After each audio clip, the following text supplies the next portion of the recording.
Quando o Linux surgiu, ninguém sabia direito do que se tratava. Agora, vários anos depois, ele vem ganhando cada vez mais espaço nos computadores ao redor do planeta. Para quem não está familiarizado, o Linux é um sistema operacional como o Windows, só que gratuito. Mas no caso do Linux, existem inúmeras versões, que são chamadas de distribuições. Agora você conhece algumas delas. Ubuntu, Mandriva, Fedora, Debian. Tudo isso soou como palavrão para você? Calma que a gente explica. Essas são apenas algumas das milhares de versões Linux que existem ao redor do mundo. Diferencialmente do Windows ou do Mac OS, o código-fonte do Linux é público, ou seja, qualquer programador pode modificar ou traduzir da maneira como quiser. Tem um grupo de usuários motivado a ter uma distribuição. Com a cara deles, eles vão fazer uma distribuição por causa desse motivo. Hoje escolhemos 6 versões diferentes para comentar. Essas são talvez as mais utilizadas aqui no Brasil. Uma delas é a Debian, que se caracteriza por ser bem enxuta e ser multiplataforma, ou seja, roda em qualquer processador, desde mainframes a Macs, passando, é claro, pelos PCs. A única coisa que o Debian visa, além de multiplataforma, é ser estável. Ele não vai liberar um programa que esteja disponível na internet que acabou de lançar, sem fazer uma auditoria muito grande nesse programa pela comunidade. Então, o que acontece é que tem várias versões, o Debian estável, instável, o testing. Então, ele vai passando, esse programa vai passando de baixo para cima. Então, ele estava instável, até ele entrar na estável. Então, às vezes, o Debian acaba trazendo programas antigos, mas muito estáveis.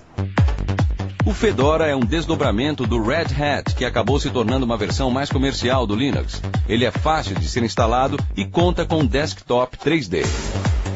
O usuário foco dele é algumas pessoas que gostariam de fazer servidores, mas não deixam de ser usuários também, porque o Fedora também pode ser usado como servidor.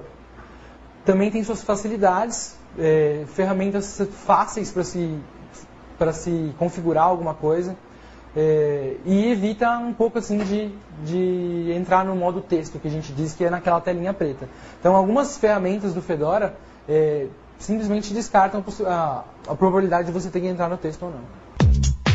O OpenSUSE, ou OpenSUSE, tem quase o mesmo propósito do Fedora, funcionar em desktop e também servidor, mas se destaca pelo ambiente gráfico. A comunidade mundial é patrocinada pela Novell, que também tem parceiros com a Microsoft. Irônico, não?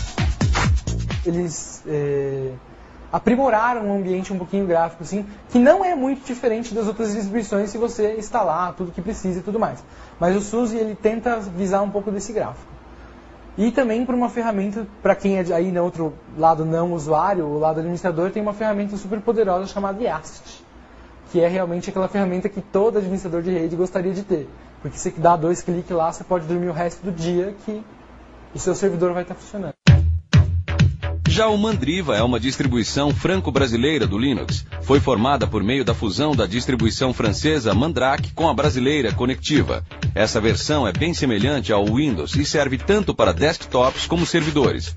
Já esta outra, a Kurumin, é 100% brasileira. A distribuição foi criada pelo brasileiro Carlos Morimoto e ele tinha a intenção de usá-la apenas em seu computador. Só que ele acabou anunciando a criação em seu site. Muita gente demonstrou interesse e o Kurumin acabou se espalhando pelo país. Para o brasileiro, com certeza a distribuição há tempos atrás mais utilizada foi o Kurumin, quando não existia o Ubuntu ou quando o Ubuntu não era tão forte. Então, o que levou os usuários brasileiros usando um pouco de Linux, o Kurumin ajudou bastante. Mas atualmente a distribuição mais popular entre os usuários finais é a Ubuntu. Aqui a proposta é oferecer um sistema que qualquer pessoa possa utilizar sem dificuldades, independente do seu nível de conhecimento. Mesmo assim, caso você ainda tenha medo de experimentar essa distribuição, está aqui uma boa informação. Quando essa pessoa entrar aí, por exemplo, no universo Ubuntu, ela vai perceber que as pessoas dentro do próprio Ubuntu visam se ajudar. Então, eu não entendo uma coisa, o meu Ubuntu não funciona em tal coisa. Então, essas pessoas se ajudam. Mas eu não quero usar o Ubuntu. Vou para a comunidade Fedora, vou usar Fedora. Na Fedora é a mesma coisa. As pessoas visam te ajudar. O meu Fedora deu problema em tal... Vai ter um monte de gente com o mesmo problema, a fim de encontrar uma solução só. Não sabe qual é a melhor versão para você? Bom, Isso nem a gente pode dizer. Para descobrir, só mesmo experimentando. É muito difícil de você falar, eu vou usar a distribuição por causa disso, ou ele tem que usar aquela distribuição por causa disso. Distribuição é uma coisa pessoal, é quase que nem roupa íntima ou qualquer outra coisa. Cada um tem que ter a sua, cada um tem que experimentar aí um pouco e ver qual é a distribuição que faz a sua cara. Se você é um usuário avançado, de repente, você não vai gostar de uma distribuição, por exemplo, Ubuntu, que vai te dar tudo na mão. Você vai querer fazer as coisas por você, não pela distribuição. Então, cada um tem a sua, tem que ter a sua cara. Quer conhecer as milhares de versões do Linux disponíveis por aí, inclusive baixá-las gratuitamente? Então acesse olhardigital.com.br e vá até a seção central de vídeos. Procure por este vídeo. No textinho ao lado do VT, a gente te dá um link para conseguir isso e muito mais. Divirta-se!